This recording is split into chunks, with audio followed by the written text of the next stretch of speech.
If you are unfamiliar with how to work with oil paints, or if you just need a refresher, this is the video for you. To begin with, we take our palette and we cover it with tin foil, because this makes cleanup so much easier. Then we take a piece of cardboard and our chosen oil paints, in this case Dale Rowney, Lamp Black and Burnt Sienna. We apply this to the piece of cardboard, and this allows you to control the moisture within the oils. So just add a dab here and there. Now I have started to introduce more and more oil paints into my palette, but to begin with, Lamp Black, Burnt Sienna, very good choices. I would always recommend as well that you buy the premium artist's paint, purely because it's more expensive, but they'll last a lifetime. You will never ever need to buy a new one. Okay, so I forgot it. Okay, don't use your nice Winsor & Newton brushes for this. Use something that has synthetic hairs, or maybe an older brush. In this case, I'm using Games and Gears brushes, the Kolinsky Sable set. These I find are very hard-wearing, hard-working brushes, come to very fine points, and even after I've just abused the hell out of these brushes, they still come to a point, thankfully. But do not use your best brushes on this. And because we are working with oil paints, we don't want to use water. We need thinner. We need a oil thinner for it. In this case, I'm using Artist's Low Odor Thinner by Dale Rowney. It's either Dale Rowney or Scale 75. The front cover is rubbed off. Go with a name brand. Low odor is the key, because this stuff will give you a headache after you're working with it for a while. To begin the process, let's create a pin wash. For this, we need it around the consistency of drawing ink. I place pure thinner into one of the dimples and then apply the oil paint just off center to it. I'll do all my mixing and I'll get the right consistency of the paint just off center of the dimple. Excuse me. So once I have the correct consistency, or what I think is the correct consistency, I'll add a pinch to the top of the vehicle. Okay, let's slide that out of view so the camera doesn't focus on that. And when you add a pinch to a glossed, varnished surface, you should see the paint roll into the gaps and recesses, giving us an instant black line.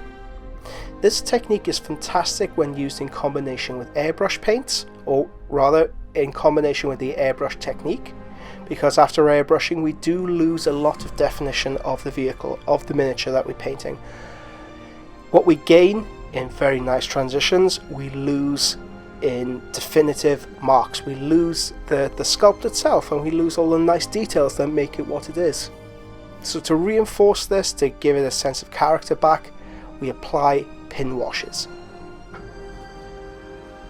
When working with oil paints for the first time, it can be confusing over exactly how much thinner to paint ratio you should have.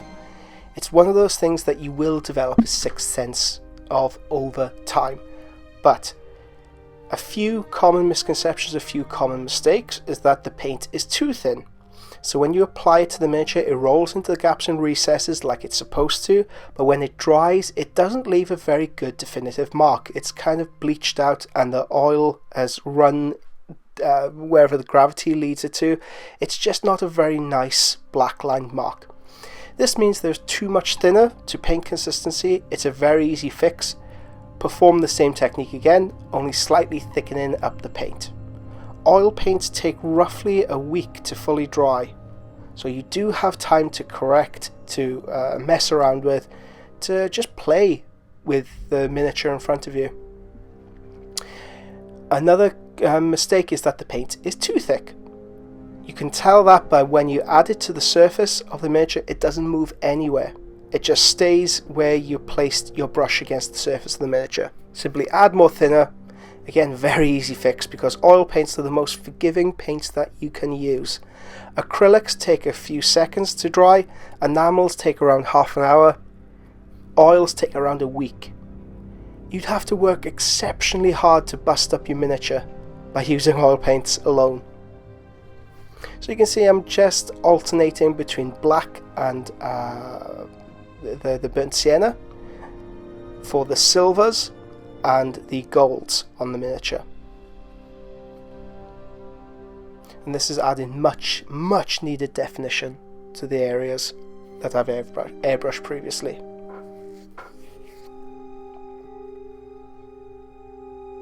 Now when the paint is in this state, it's very easy to manipulate.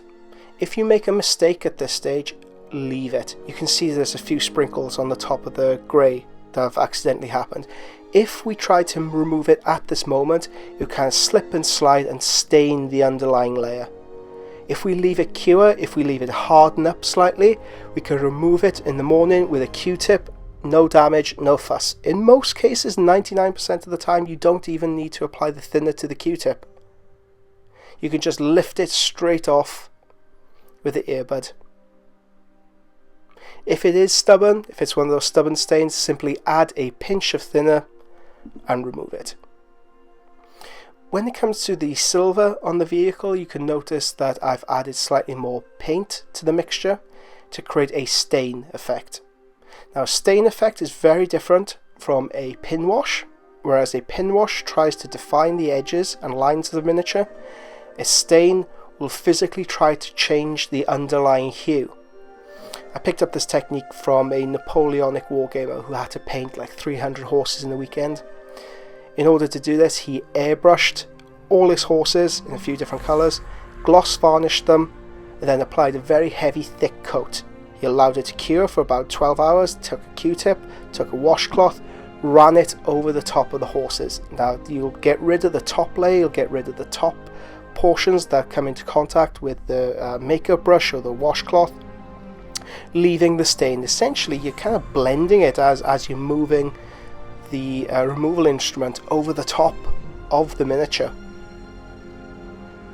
When it comes to infantry, similar technique. This is a pin wash, adding definition to the miniature, and a stain physically changes the underlying hue. I often use stains on metallics for a few different reasons. One of which being is that the colours will dry matte. Now when I paint metallics, I really like the contrast between matte shadows and reflective highlights. The metallic pigment within metallic paints make them reflective, but when we add a matte layer on top, it kills the colour interest. We can reinvigorate the highlights by introducing more metallic pigment and give it a much more reflective sheen, much more reflective shine. So when you move the miniature around, you can see that the shadows are locked in place no matter where the light hits it, whereas the metallic will reflect the ambient surroundings.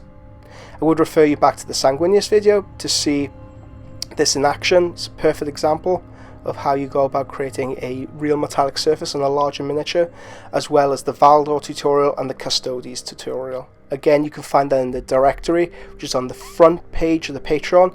Scroll down underneath the pledge pitch that I give, and right at the bottom of the page there's a thing called directory. Click on that and it gives you a short link, a hot link to all the most requested tutorials. Now for the rest of this vehicle, I'll be adding pin washes, I will be adding slight stains. I don't want to drag the brush down at this point because the paint is far too easy to manipulate.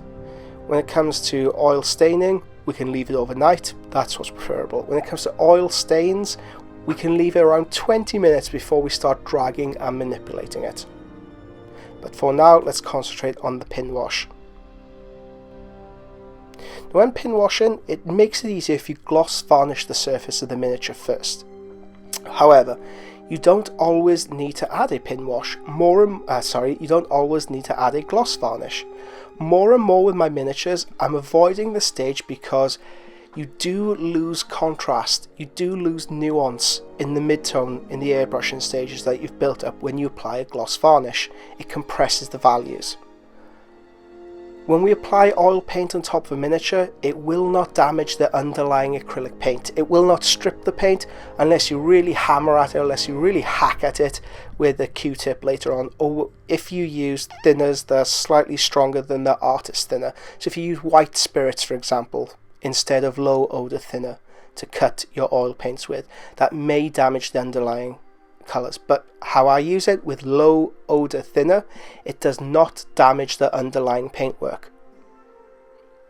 You can preserve the color nuance that you've built up, and you can use really nice techniques such as mottling, which we'll get into, pin washing and staining. If you're looking to start oil washing for the first time, I would highly recommend going to your local art store, buy low odor thinner, a couple of synthetic brushes that look like they come to a fine point. Maybe you'd like to consider a longer bristled hair to get into all those gaps and recesses. Get good variety ranging from 00 to 1 maybe. Cheaper the better, because these paintbrushes will not last. Then a couple of artist grade oil paints, and you can often differentiate these from the more basic student grade ones purely through price and packaging. If you see an oil paint that costs maybe £5, £6, $10 to one that costs £2 to £3, $5, well, you'll know the higher priced one is an artist grade. They may seem expensive to begin with, but they will last a lifetime. I've been using these heavily on projects for the past, 7-8 years. I've barely touched the top of them. So if and buy a palette and some tin foil as well. Always important to get those too. Now when it comes to removing the oil paint, the miniature is being allowed to cure overnight. I'm trying to remove any incidental stains that have happened, because you will make mistakes with oil paints, but they are so forgiving, so forgiving. The next day I simply come back with a brush. This is an older Winsor & Newton, by the way, don't worry, I'm not using a new Winsor & Newton. This is an old crapped out brush that it's not long for this life, and it does become a stippling brush after this. I simply reinvigorate the oil stain underneath and wipe it away with a makeup tool. And that's it. That's the introduction to oil paints, and that's how I blacklined this miniature. Hope you enjoyed that. Hope you share this with anybody who you believe can get something from this. And for the love of God, just try oil paints. They'll be your new best friend. So forgiving, so easy to use. Just a new tool to your arsenal. Thank you very much for watching, guys. I'll catch you in the next vid. Bye bye.